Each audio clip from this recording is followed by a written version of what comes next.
kemajuan peradaban suatu bangsa diukur oleh bagaimana tradisi beretika itu.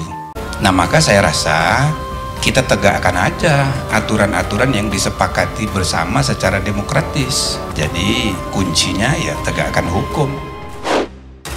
Dan ada tuntutan soal presiden yang melanggar ya sebetulnya undang-undang karantina, undang-undang COVID. Jadi saya selama ngisi seminar 645 kali dari 2014, saya setiap datang ke seminar selalu bawa dia. Kecuali Pak Presiden baginya handphone giveaway atau bagi sepatu, sepeda dilempar, kalau itu bagi cuma kaos. Bisa kan lain kalau misalnya presiden begitu dia punya feeling, sixth sense-nya itu, indera keenamnya bilang, waduh, saya sebetulnya melanggar prokes nih. Ya, ada tim advance. Tim advance itu dari mulai hulu ke hilir ya, sampai dari mulai rumah sakitnya kalau terjadi apa-apa, sampai dengan titik-titik yang memang itu akan ada potensi-potensi kerumunan. Itu sudah dimitigasi oleh tim-tim advance yang datang sebelum kunjungan. Dari NTT dia langsung bicara tuh, bukan dia suruh orang lain untuk beritahu bahwa itu spontanitas. Ini menimbulkan kekisruhan sebetulnya. Kan nggak enak. Kenapa kampus menolak Anda? Kenapa kampus? Karena ditahu kalau Rocky datang pasti membawa musibah dan malapetaka. Misalkan ada seorang artis, let's say artis itu saya, anggap saya artis, terus saya datang diundang panitia. Ternyata di panitia musik itu kan namanya pembawa acara harusnya dijaga oleh protokol. Wah, ternyata penontonnya bisa terobos barikade, kan? Nah, yang salah berarti pembawa acaranya. Berarti yang nyalain Pak Jokowi, saya tanya itu. Berarti yang nyalain Pak Jokowi berarti saya kalau pembawa acara, terus saya terkenal itu, saya di habis Jumatan, terus orang rame-rame ngajak foto saya, berarti saya salah.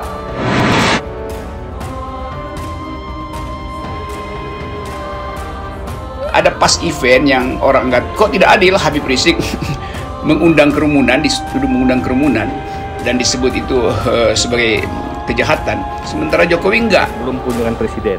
Nah, yang kedua, ini kan sekali lagi saya sampaikan bahwa ini kan adalah spontanitas warga. Karena ada masalah efek domino yang tadi saya sampaikan di awal tadi. Lalu istana bilang itu spontanitas. Habib Rizik juga spontanitas. Dia nggak pernah mengundang orang untuk datang berkerumun menjemput dia, lalu berlangsung lanjut di acara perkawinan segala macam. Pada waktu Pak HRS datang nih mendarat di bandara, saya emang kritisi, di mana ada warga pengen ketemu kepala negara. Oke, kalau saya bilang kemarin simbol negara salah, saya minta maaf kalau salah. Tapi kan beliau kepala negara, jadi sosok penarik massa. Berarti logikanya harusnya protokoler.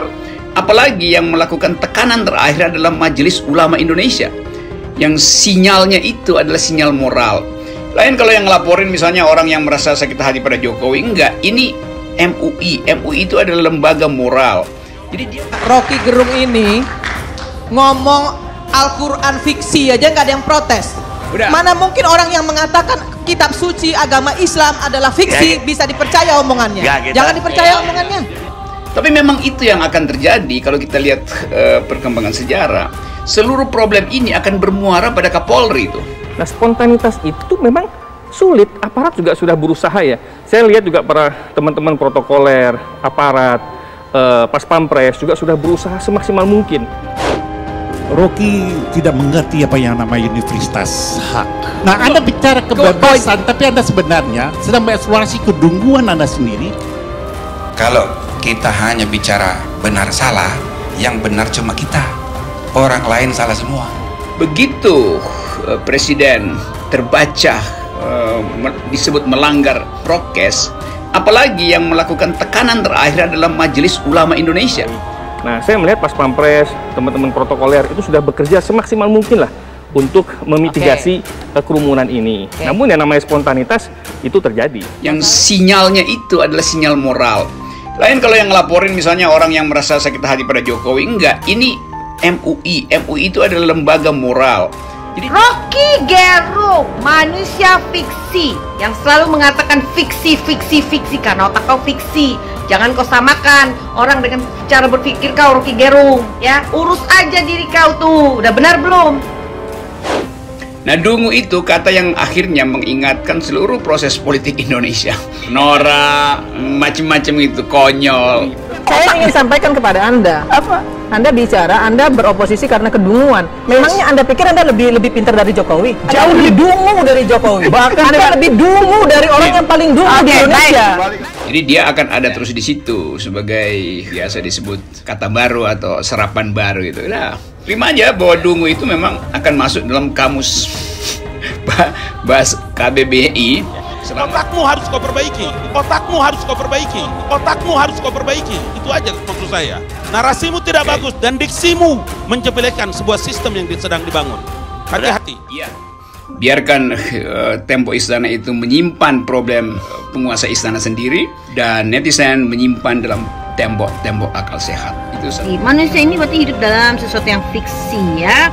Karena semua dianggap fiksi, berarti omongan dia, bacotannya dia selama ini di stasiun TV itu adalah fiksi. Jadi harusnya nggak usah percaya mulut-mulut kayak gini. Itu satu waktu akan dibuka oleh para arkeologi sejarah. Oh, Indonesia pernah mengusulkan stimulus demokrasi tetapi terhambat oleh tembok kekuasaan. Sangat jelas di situ bahwa fiksi itu adalah energi untuk mengaktifkan imajinasi.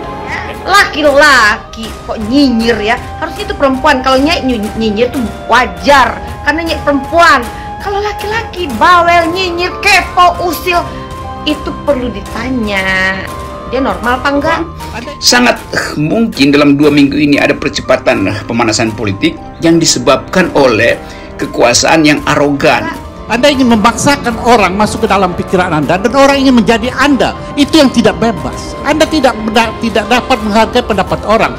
Itulah Anda tidak mengenal universitas kebenaran. Saya Dewi Tanjung tidak akan pernah takut berhadapan dengan manusia yang bernama Rocky Gerung. Ketika Anda kehilangan kebenaran, maka di depan mata Anda ini semua orang salah. Tidak ada kebenaran selain kebenaran absolut Anda. Anda menjadi Firaun sendiri, bahwa kebenaran menjadi milik Anda. Apa karena kau nggak dapat jabatan? Apa kau nggak dipanggil jadi menteri atau wamen? Hah? Makanya kau kesel. Kau mau cari-cari perhatian Jokowi kan? Makanya kau serang-serang Jokowi terus, ya kan? Lalu Rocky Gerung ini katanya harusnya pengamat politik. Aduh, pengamat politik. Aduh, politik bagian mana yang diamati sama manusia fiksi ini? Mengenai kerumunan yang terjadi akibat antusiasme warga di NTT menemui Pak Presiden Joko Widodo. Jadi gini, Pak Presiden Joko Widodo itu sejati adalah simbol negara yang kemanapun beliau pergi akan selalu menarik massa. Hal ini sebenarnya sudah diutarakan oleh Atta Halilintar. Dok, saya ketika Jumatan rame, banyak yang minta foto. Nah, hal ini tentunya, satu, Pak Presiden sudah mengapresiasi dan mengedukasi agar tetap memakai masker. Terlalu banyak kerumunan yang hadir membuat Presiden tidak bisa membubarkan. Bahkan di salah satu video, sedan beliau sampai dikerumuni orang banyak. Ya, kedua, Pak Presiden tidak pernah mengajak mereka-mereka untuk datang, tapi antusias. Dan hal ini harusnya menjadi refleksi bagi tim protokoler untuk lebih berhati-hati mengatur agenda Bapak Presiden di lapangan. Jadi, ya, kembali untuk penerapan sanksi kerumunan menurut saya sudah tidak relevan untuk ditegakkan. Ketua pertama Mahkamah Konstitusi atau MK, Profesor Jimli Asyidiki merasa sedih lantaran ada pihak-pihak yang melaporkan Presiden Joko Widodo ke Bareskrim Polri. Sebelumnya Jokowi dilaporkan ke Bareskrim oleh Koalisi Masyarakat Anti Ketidakadilan dan Gerakan Pemuda Islam atau GPI atas dugaan pelanggaran protokol kesehatan saat kunjungan ke Maumere, Sika, NTT pada Selasa 23 Februari lalu. Namun 2 laporan terhadap Presiden Jokowi itu tidak diproses oleh pihak Bareskrim. Sedih juga dengan adanya kasus orang melaporkan dugaan tindak pidana yang dilakukan Presiden Jokowi ke Bareskrim Polri. Tulis Profesor Jimli melalui akun pribadinya @jimlias pada Minggu pagi 28 Februari. Pakar hukum tata negara yang kini menjabat anggota DPD RI itu juga menyinggung adanya mekanisme yang sudah diatur konstitusi ketika seorang kepala negara diduga melakukan pelanggaran hukum. Presiden itu kepala negara dan kepala pemerintahan.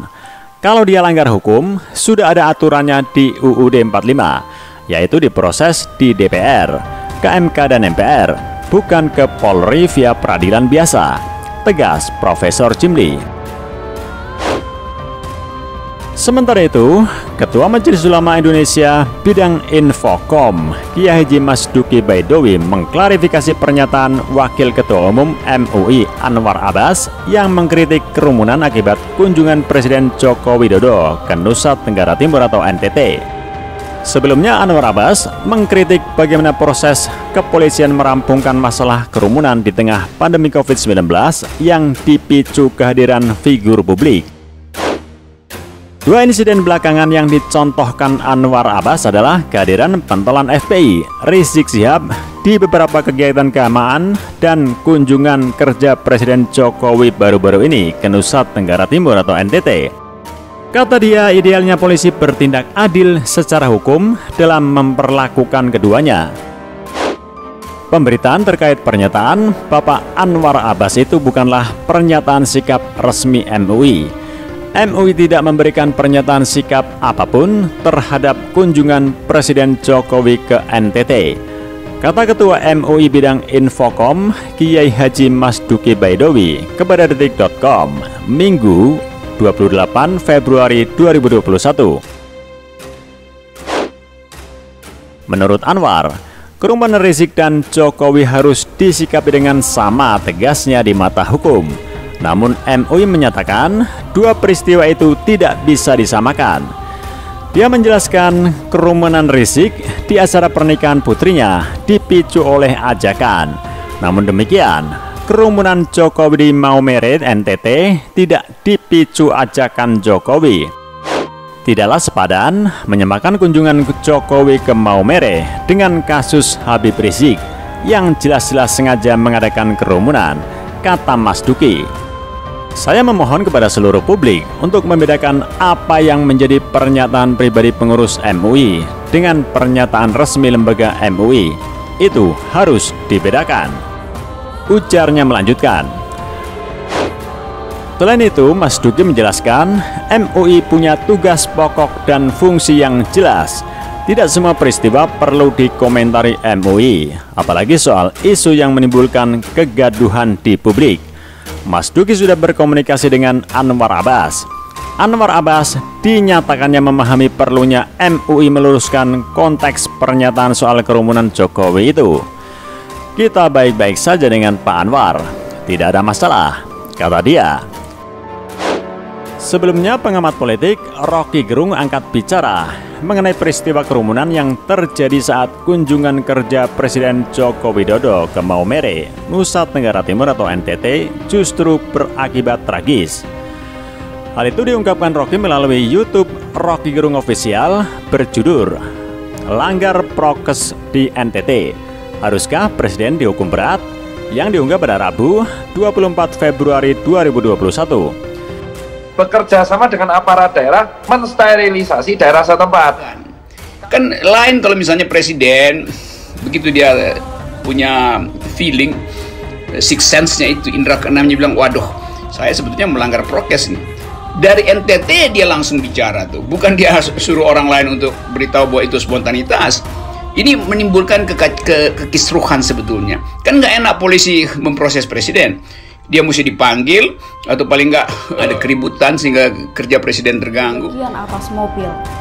Mengetahui hal itu, warga sontak histeris dan meneriaki presiden.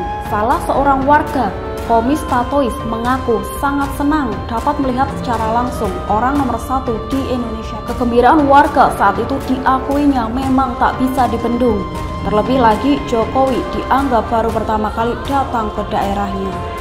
Karena memang saya sudah tahu, saya sangat rindu ingin melihat dari dekat Bapak Presiden yang sangat rendah hati dan ya sangat dirindukan.